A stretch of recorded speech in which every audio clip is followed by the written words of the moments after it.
Hello my dear friends, welcome to Incidental Electronic. This is Uncle Misha, and today we have something which I found in thrift store. This is Value Village and I paid $5.99 for this. I haven't chance even power it up, by the way, but there is something rattling. Because when I powered it up at the Value Village, it did not show any signs of life, and also there's something rattling in there, so I have no idea what's really going on. So let's first of all, let's see if this was $5.99. So this is like generic Mastercraft brand, which is like probably rebranded some Chinesium stuff, but this one is specifically popular, made for Canadian Tire and popular in Canada. This Mastercraft brand, I have a whole bunch of jars of Mastercraft brand, and I think even these screwdrivers, if you pay attention, are Mastercraft. So like if you are Canadian, you look, check these jars out. Like look at this, if you see that, it says Mastercraft. Like check this out. It says Mastercraft, right? Yeah, so yeah, I have a lot of this shit from Canadian Tire, which is quite popular in Canada, and sometimes goes on some discounts that you cannot say no, if you know what I mean. Anyways, so guys, today we're gonna take a look if this thing works and if it's worth $5.99, and take a look what's inside. So guys, if you wanna see more, stay with me.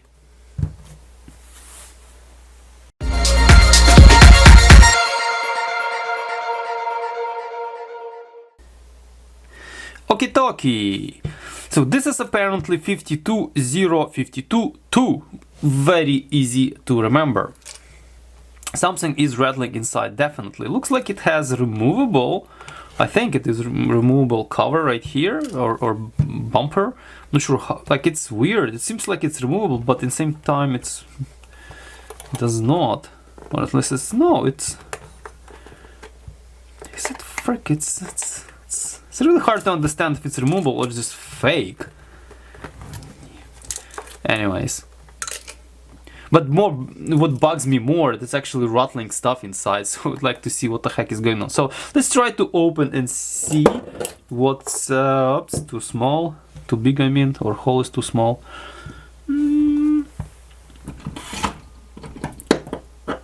Let's get a better screwdriver here.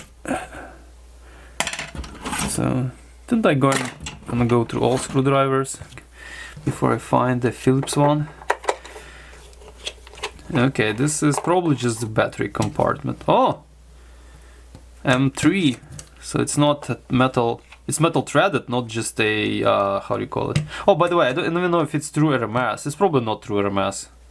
Auto ranging. Otherwise, I would actually say it. Yeah, let's pop it. Oh wow, it seems like... It's just regular 9-volt battery, and even there is a fuse. Wow. Oh, still something rattling inside. Okay, I thought it's a battery rattling, but no. Okay, well, I'm gonna just detach it for now.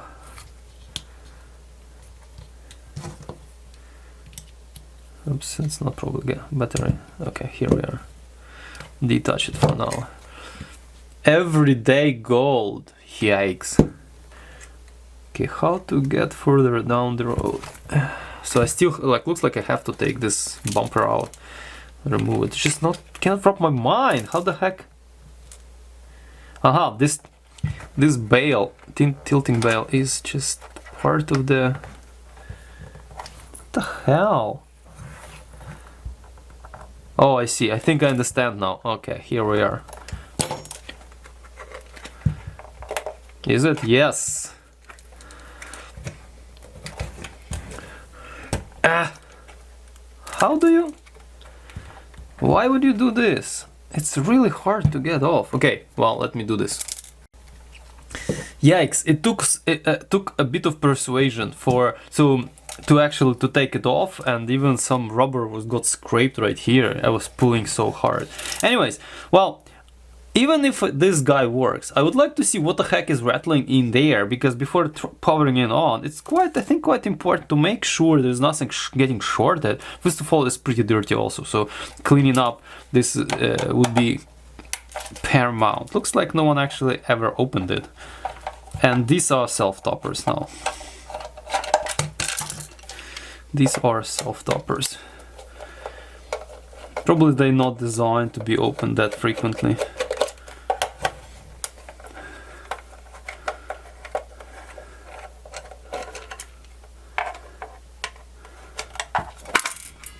Ta-da! What was rattling? Okay, a screw.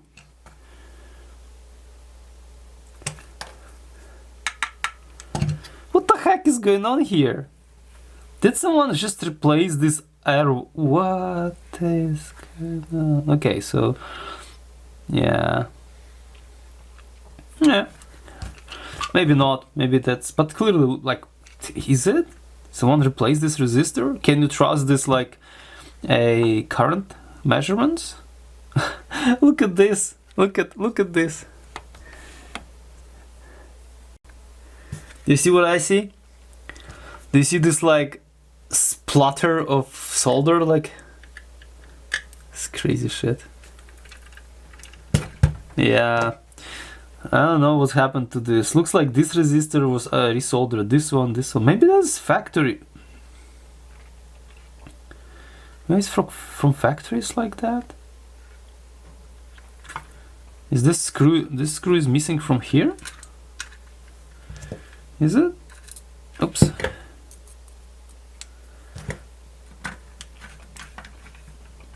Yeah.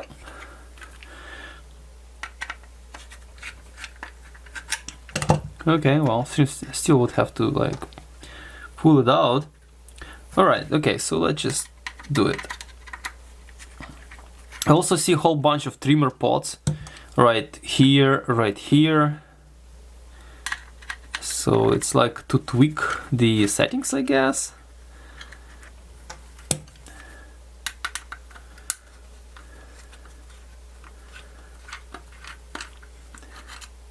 That's a longer one. Not gonna obviously touch any of those, and obviously I don't have a chance to get the service manual of these jars. But still, very interesting to see what's inside. Looks like someone already was here, because look, this screw completely stripped. What they were fixing? No, actually, here's the current shunt. Here's the big ass one. What's this? This is probably milliampere. Oh, it's too much.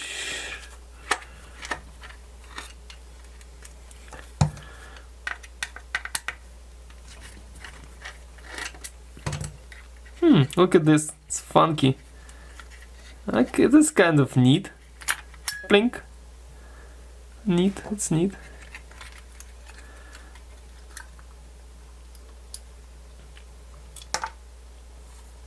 Yeah, some of the...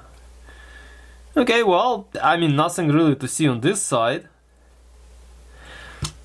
Okay, these guys are not split, so you won't be able to... You won't be able to detect that something inserted here or not. So if you, for example, insert into the wrong position, and for example, instead of...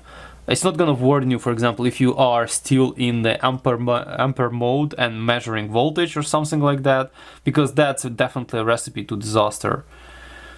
Look at this kind of double board construction. Like, it's a bit of a how you do it here. It's a panel backlight. It has a backlight apparently. Here is LED for backlight, which is good. That's it. That's not much going on here. What I have to do is probably gonna clean it up. I just need to... Do you want to go into this, like to check service manual and to see what kind of resistor this is supposed to be? Yeah. Also, I would like to check those fuses, if they are okay or not. I'm gonna clean up everything inside. Like this, for example. Look how dirty is this range switch. So, yeah. Clean up this too as well. But it doesn't look too bad. Okay. So I'm gonna do this cleanup jobbies, and then Oh shit, yeah, okay. Let's have to not two of these. So there are two little two little balls which actually switch into go into this detent and you know, to make this snap action. So have to make sure these are back where it's supposed to be. And so this guy was turned off. So turned off is vertical, so I have to make sure that I place it exactly where it belonged to. So I'm gonna clean up here, maybe add some lubricant right in here and clean up all this because it looks dirty and ugly. So maybe add some glue into here to make sure into the stripped plasticky thingies to make sure it's gonna be secured properly. So yeah, here is probably 10 amp shunt, and here this is probably R11 is milliamp range shunt. Yeah, looks like it's a more precise resistor. So yeah, okay, let me clean up all this and I'll continue.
Here we are. Okay, so this is the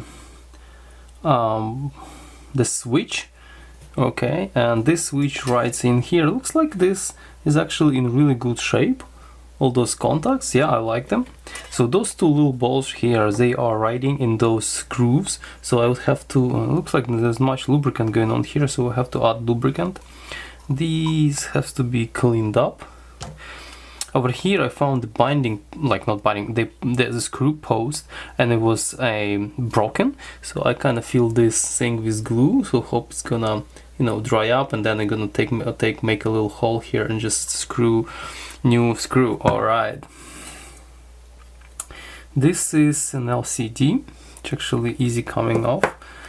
All right, so I can find a service manual of this thing, and looks like, judging by the quality of extra, like not surface mounted by like through hole soldering jobs here, over here,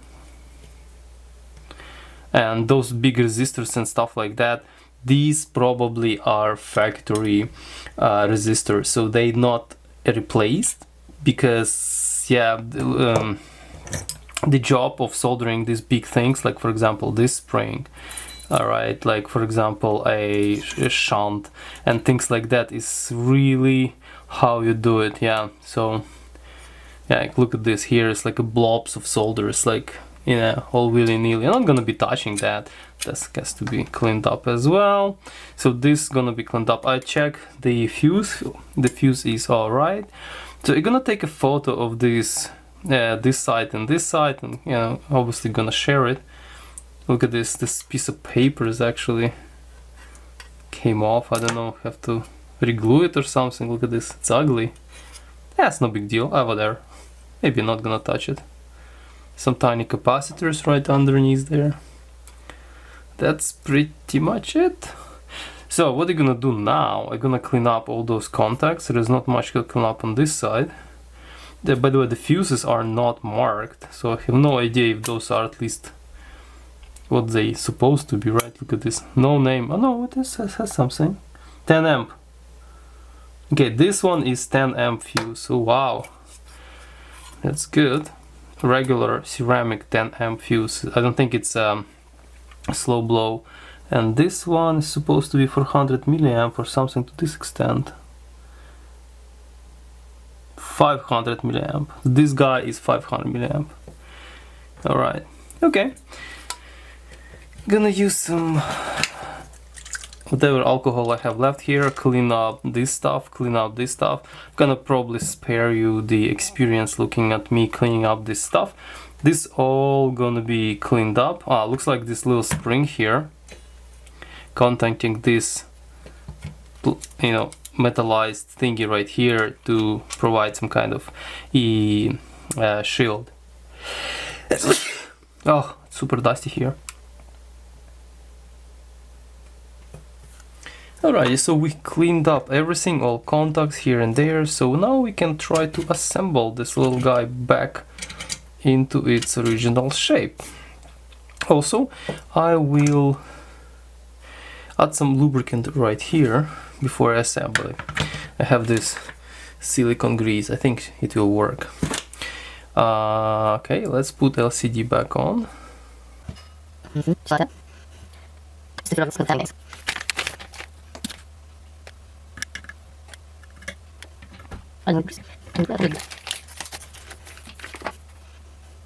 Now, you also here and here and this side.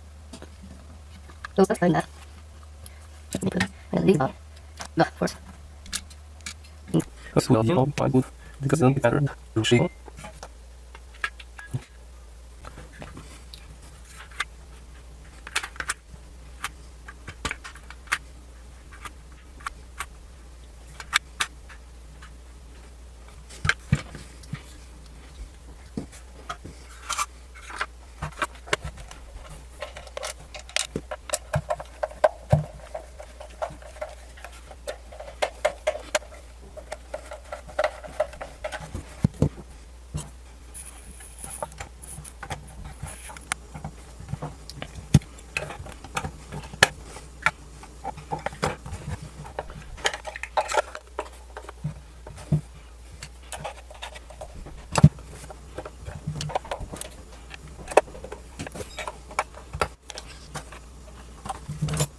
So here's the second stage of my video about this dinky multimeter, to see how dinky it is. So I'm gonna run some tests. It looks like I prepared some power resistors, some capacitors, diodes, transistor.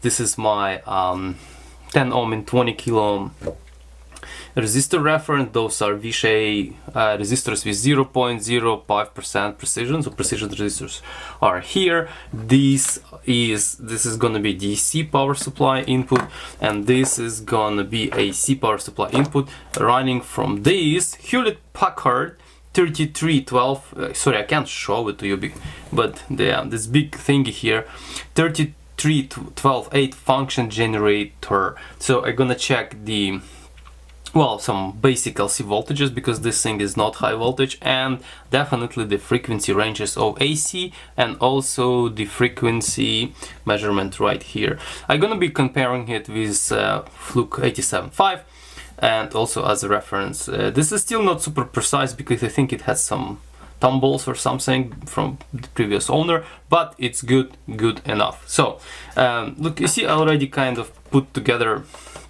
and connected leads already to this AC kind of source. We're gonna be just trying sinusoidal signal, not gonna poke around with more than that, and let's see what we get. So first we're gonna try AC. Okay, let's power this gentleman up and see what we gonna see. We have, what frequency do we have here? 1 kilohertz. Let's do 100 hertz. Okay, so we have 100 hertz, and our voltage is 3 volts. So 3 volts AC.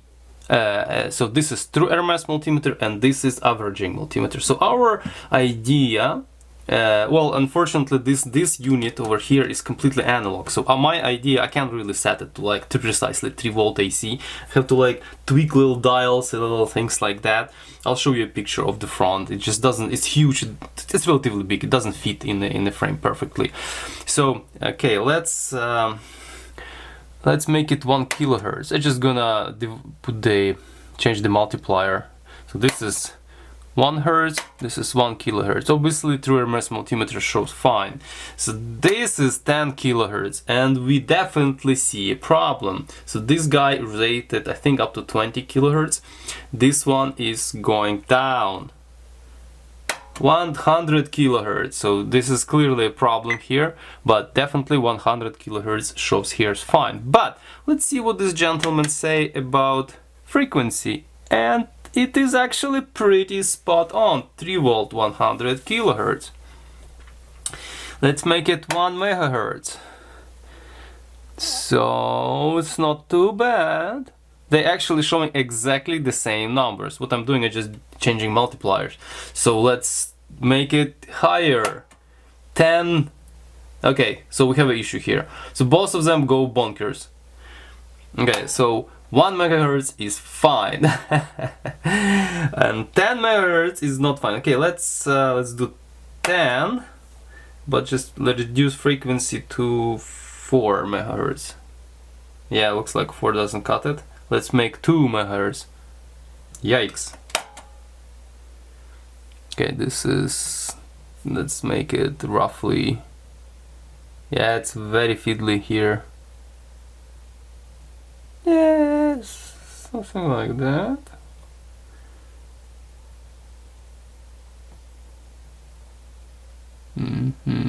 Poking these analog dials. Okay, well, 2.2. Make it. No, both not picking up more than 1 megahertz apparently.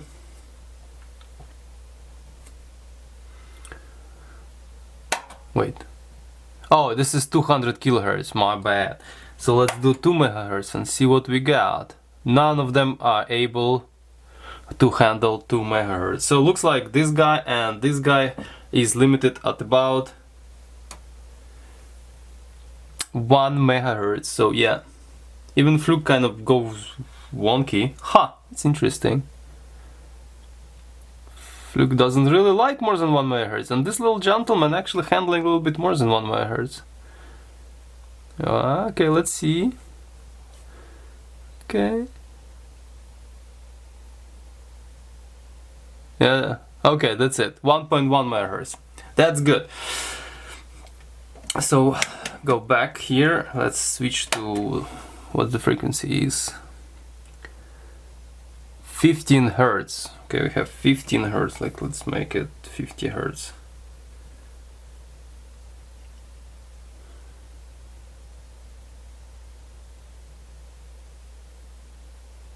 Ish. Around 50 hertz. All right. So 3 volt. Like, I would like to see 500 hertz. Oh, still handling it. Okay. Let's just and see how when it start dropping, like.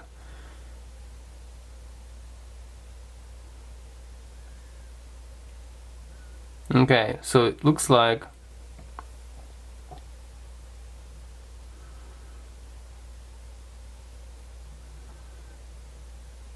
it's like 1 kilohertz is more or less. It's handling more or less 1 kilohertz.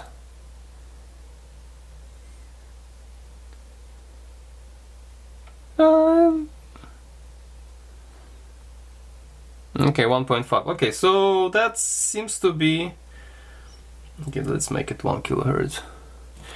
Seems to be it's more or less within 1 kilohertz range. So again, I mentioned this is true RMS multimeter, this is averaging multimeter. So let's see what kind of voltage we have. 3. Alright, so this guy a little bit less. So alright, so this is our AC. I think we are fine here.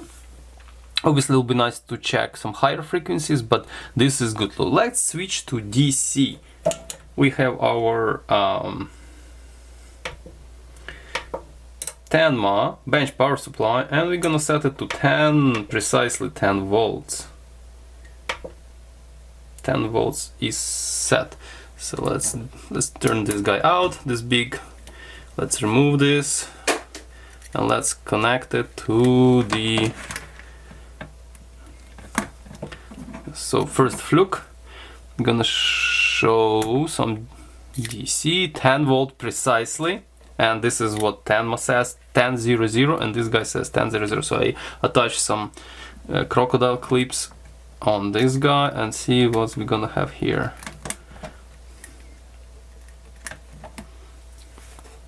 Okay, of course, DC 996. So yeah, I mean that's okay, I guess. Let's do 20 volt and see the tendencies.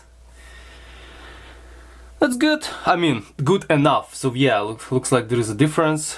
10 says 20. This was 19.9. This is missing a little bit. Yeah, it's not as precise, of course. Okay, let's go for resistance. So for resistance, we have this precision set of resistors. So our bench power supply, I'm gonna go a little bit to the side, and let me just kind of lost myself in those leads. They are identical. All right, so these are leads from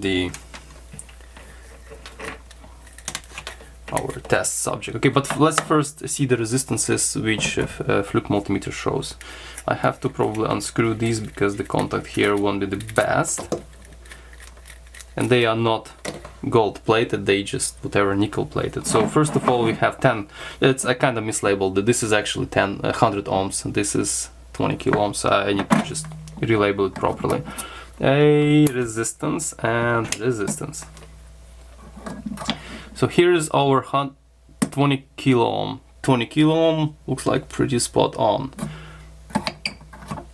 This is our 100 ohm. Ish, kind of. 100 ohm. Okay, let's see what this gentleman gonna say.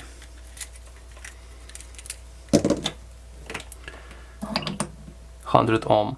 Hello? Yeah, it's freaking slow. 106 ohm. So yeah, it looks like resistance here is a little bit all over the shop. Okay, let's do 20 kilo ohm. And you see how slow it is? 19.9. Oh wow, that's pretty slow. Yeah, now it's okay. Probably contact here is not the best. Okay, I go one more time here. 20 kilo ohm. Actually, resistance wise, this guy is doing well. So next one, let's try some capacitors.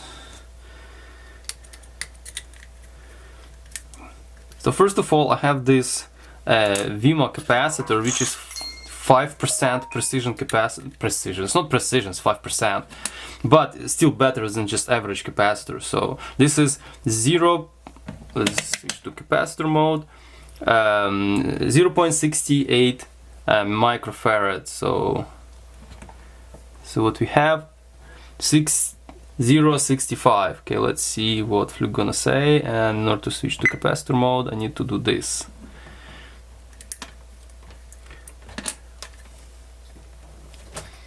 I'm just gonna use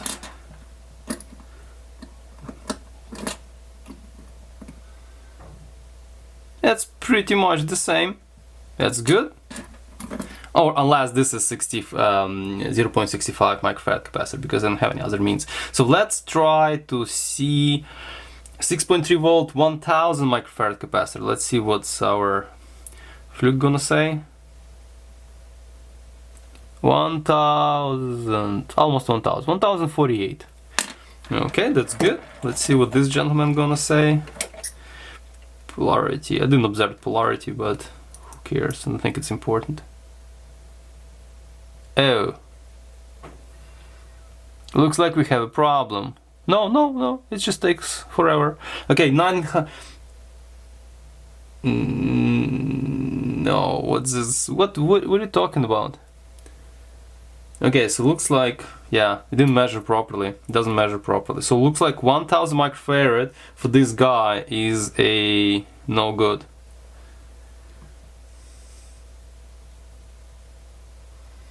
No. No, it doesn't. Yeah, can't do it. Sorry, can do. So definitely I have to see a limit of this multimeter. What's that? I'm gonna pull all capacitors right here and just try to figure out the limit. So it has to have probably my Fluke, this gentleman here, it has limit only, it's a Fluke, it's a first generation of 87 and it has only 30 microfarad limit, so it doesn't work more than that. So this is clearly so much better. Diodes, let's check the diode mode. We are in diode mode. This is, I think this is 1N4007, just regular diode rectifier. And I wish it was a button to swap polarity. Oh, yeah, that's the yeah, that's right. Look at this beefy diode I have here, and it has to have smaller drop. Works correct.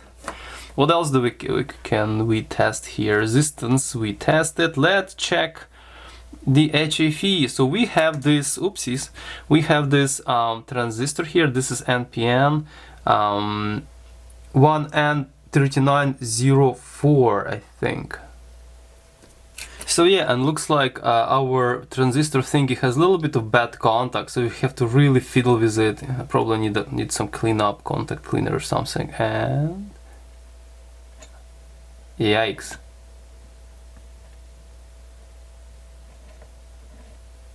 Alright, so yeah, it just, anyways, judging by this little sheet over here, this typical HFE for this particular transistor has to be 200, so it's 223.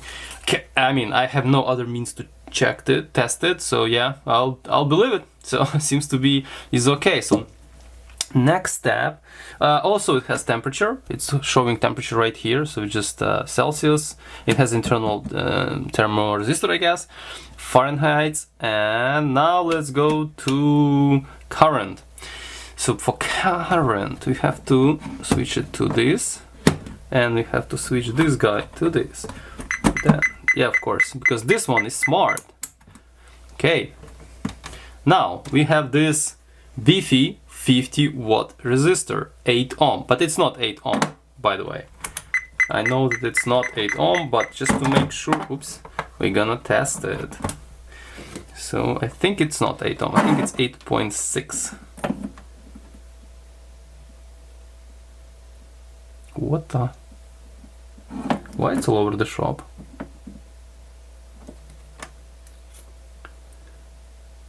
.4. Yeah, it looks like it is a bad contact here. 8.3. So this guy has 8.2 ohms. Okay. So in order to make 1 amp, I have to set it here.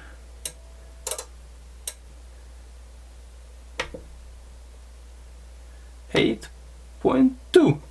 So on our DC, on our DC voltmeter power supply, I'm gonna set 8 volt, 8.2 volt,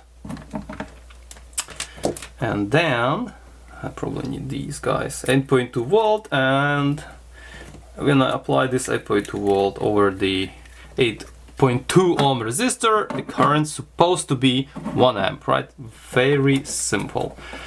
Okay, so what we're gonna do, we're gonna poke this around here. We're gonna take this right here. So that's gonna be Fluke first, and let's see what we're gonna get. Now guys, I always have issues with this interface.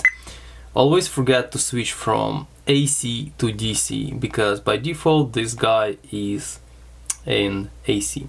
So over here, obviously you still have switch, right? For example here.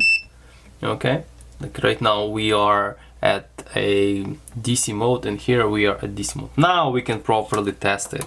So first gonna be our Fluke, gonna be just like this, and we're gonna go right here, and then we're gonna, are we all okay?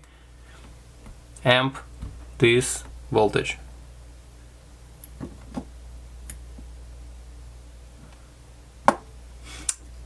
heck?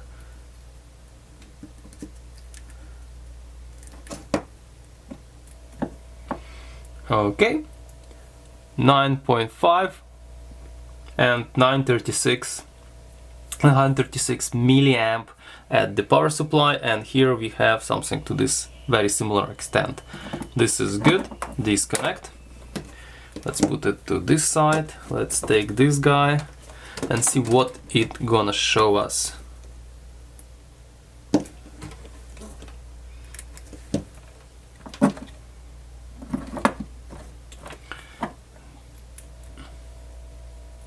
$960 on the power supply and 959 here. That's doing pretty well.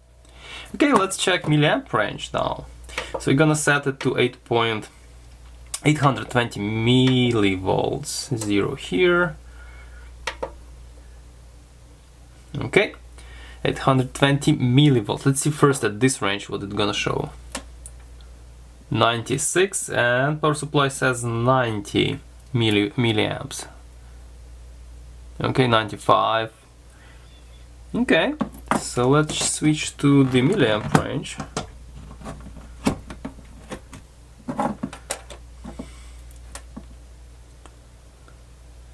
$77 milliamp at power supply and 800 or 82 milliamp at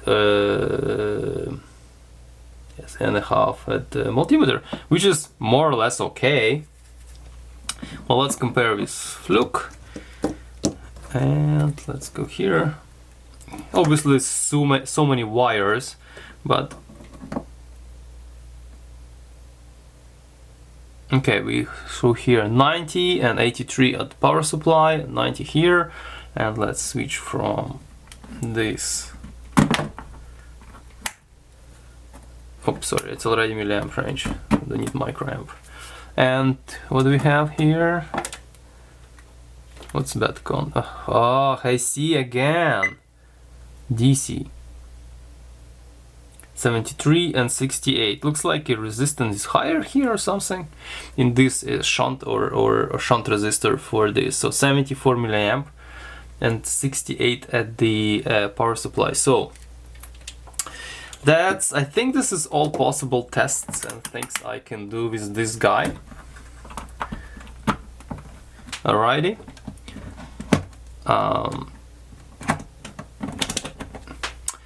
Yeah, so I don't know, would you be happy with, oh, this is kind of annoying a little bit, flippy floppy here. Would you be happy for this, having this multimeter for $6? I think it's not too bad. Yes, it's nothing to write home about, but for cheap I can use it in some scenarios when I would be risking this expensive multimeter. So even single fuse from this multimeter costs 2 times more, like 3 times more than this guy, complete.